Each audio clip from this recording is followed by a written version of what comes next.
Para discutir este extracto de la entrevista me acompaña Antonio Medina, ex miembro de la Junta, además de Jesús Santa, expresidente de la Comisión de Hacienda de la Cámara de Representantes. ¿Cómo están ustedes?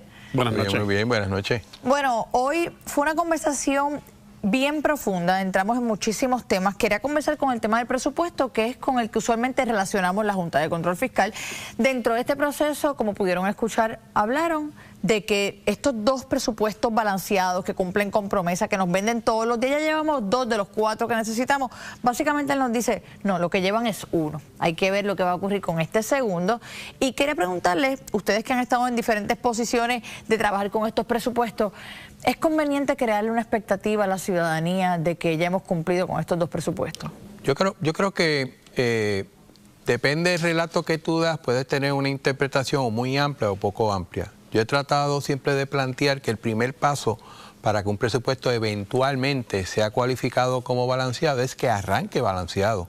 Así que el proceso de confección del presupuesto tiene que ser que uno por lo menos teóricamente pueda decir que este presupuesto, una vez se ejecute, pues falta un año para ejecutarlo, eventualmente termine donde los gastos sean menos que los ingresos y que los ingresos estimados se den. Así que yo creo que eso pudiera ser una contestación razonable, porque a mí se me hace difícil pensar que un presupuesto arranque no balanceado y termine balanceado. Yo creo que el primer paso es tratar de lograr, cuando se hace el presupuesto, que en papeles, que en números, que en expectativas y en proyecciones tenga la oportunidad de ser balanceado.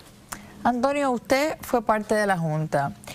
¿Es un panorama sombrío cuando en 10 años lo que el gobierno de Puerto Rico ha logrado es un solo presupuesto que cumple con promesa? Pues mira, yo creo que es importante recordar qué ha pasado en esos 10 años.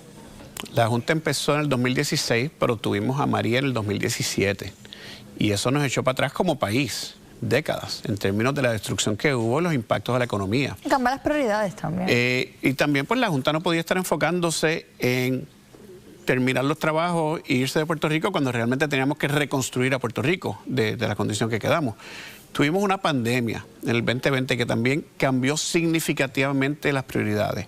Yo entré a la Junta en el 2020 y nos pusimos de objetivo cerrar las bancarrotas. Y logramos cerrar 12 de las 13 bancarrotas. Pero tuvimos la ventaja que no tuvo la primera Junta de que tuvimos años estables. Y estuvimos en años de crecimiento económico.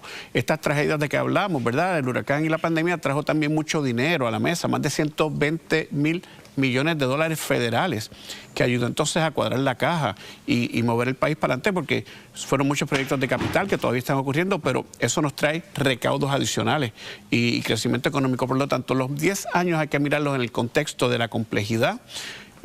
Yo sé que Robert ha hablado en el pasado de la cantidad de dinero que estamos hablando, la quiebra más grande de la historia de los bonos municipales. Más de 70.000 millones de dólares que se debían cuando nos fuimos a la quiebra, más las pensiones que no tenían dinero. Y eso eran entre 40 y 50.000 millones de dólares adicionales. Por lo tanto, es importante mirar los años que llevamos. Son 10 años. Pero es muy importante también mirar el contexto de esos 10 años y los logros de esos 10 años. Porque al día de hoy tenemos 12 de las 13 entidades, incluyendo el Estado Libre Asociado, fuera de la bancarrota. Inclusive ya tenemos municipios como el municipio de San Juan que tienen un rating de inversión, que es BBB.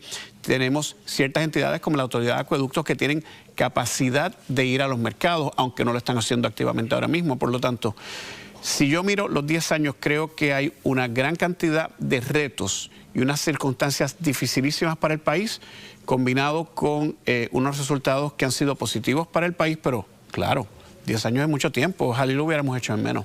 Jesús, usted fue parte de la estructura legislativa y hoy una de las áreas que más se discutieron en esta conversación tenían que ver con que no basta con 4 presupuestos balanceados y consecutivos, acceso a los mercados, que tienen que haber unas medidas de responsabilidad fiscal que eviten que Puerto Rico regrese al mismo lugar que nos trajo en principio una Junta.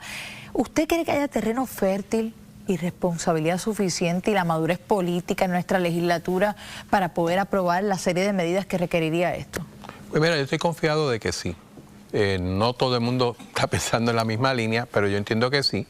Yo creo que en el proceso legislativo que yo estuve, que estuve más envuelto quizás en la cuestión de la reestructuración de la deuda y el acuerdo con los bonistas, eventualmente el próximo paso es legislar.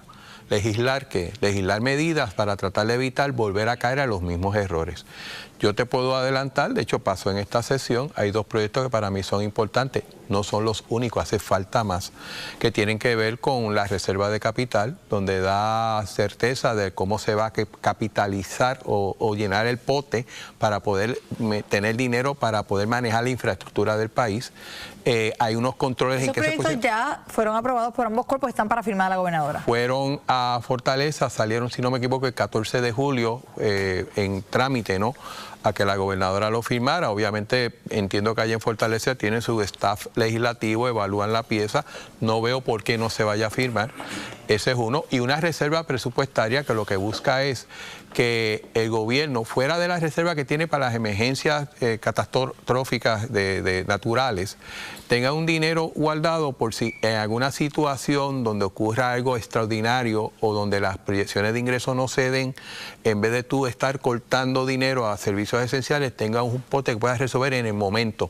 Esa reserva tiene que tú aportar a ello una cantidad de dinero, 1.4% del presupuesto cada año, hasta lograr el 13.5% de todo. Ese es el segundo proyecto, uno es el 1261 de la Cámara y el 1262. Y se han ido trabajando, de hecho, me consta, porque trabajo con él, que el representante de Charboniel, además de esos 2 proyectos, tiene en mente de que la responsabilidad que le toca a él, más allá de aprobar el presupuesto, es promover este tipo de legislación. Hay otras que están pendientes y que son importantes hacer. Precisamente de esas medidas de responsabilidad fiscal vamos a estar hablando en otro segmento para escuchar otro extracto de la entrevista, así que les voy a pedir que ambos se queden para que podamos continuar con ese análisis. Gracias.